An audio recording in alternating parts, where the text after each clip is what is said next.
Hey, what's up everyone? Welcome back to Moonrise, and we're going to talk about evolutions today and how to evolve all the little guys that you capture. So you'll notice that when you look at your Solaris here, some have exclamation points by their names. That means that they are ready to evolve. So if you click on those guys, you're going to bring up their stats, their skill menu, and then down here, this is their combat experience.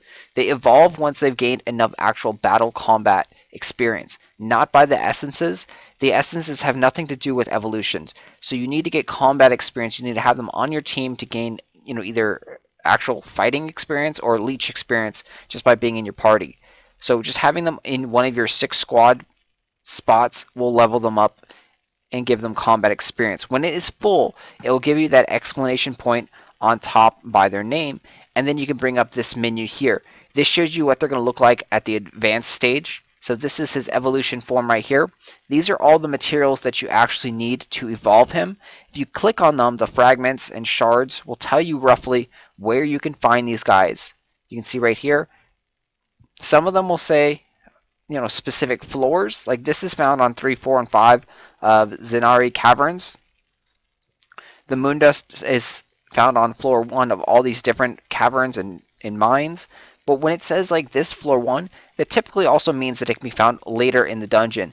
And most likely you're going to have a better chance at getting them at the last stage of the dungeon. So if it says it can be found here in these floor 1, try and go farm in floor number 5 or floor number 4, whatever the last stage of the dungeon is, and you'll have a better chance of actually getting more quantities of this, say, moondust.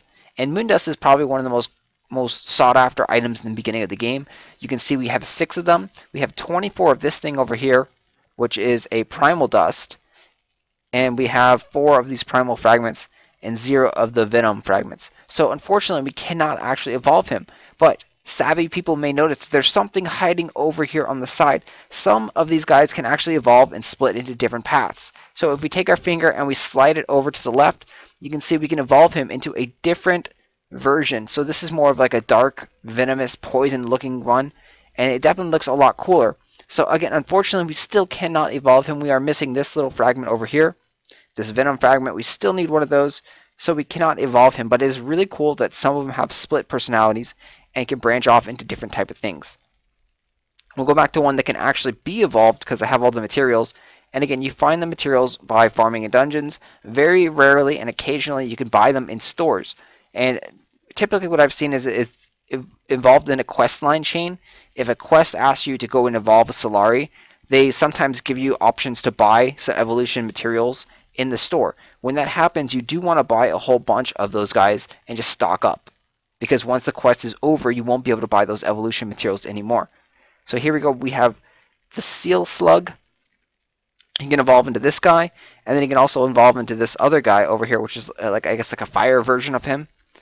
We don't have the materials for the fire one, but we have enough for this water, blue, whatever slug thing. So we're going to go ahead and click evolve, and you'll see the evolution process.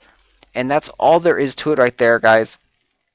Farm those little materials, evolve, and when they evolve, they actually upgrade one of their skills.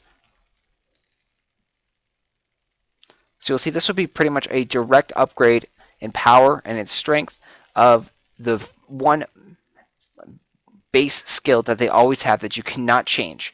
They have 4 skills normally. One is a standard skill that they have like naturally, and then there are 3 of them that you can swap in and out with pretty much whatever you want.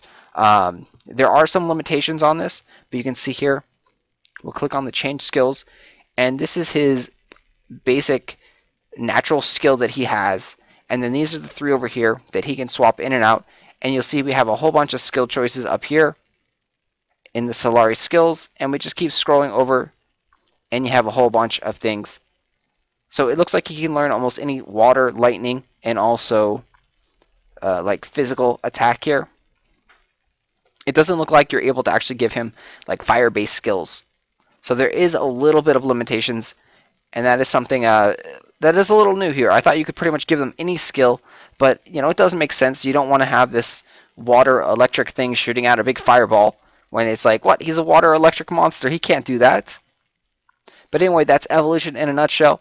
If you have any questions or comments, definitely drop a comment down below. And if you want to download, you can get this game in the Canadian iTunes store right now. It is currently in early access stage, like an alpha beta, still testing, still tweaking things, and it should be coming out very, very soon to global launch. So when it comes out global launch, this game will be huge, no question about it. Completely free to play game. They give you a lot of nice gems, and it's not really locked behind any paywalls or anything. The PvP here is tremendous amount of fun, and yeah, you're gonna love this game. If you played Pokemon at all and you enjoyed Pokemon experience at all, you're definitely gonna love this game.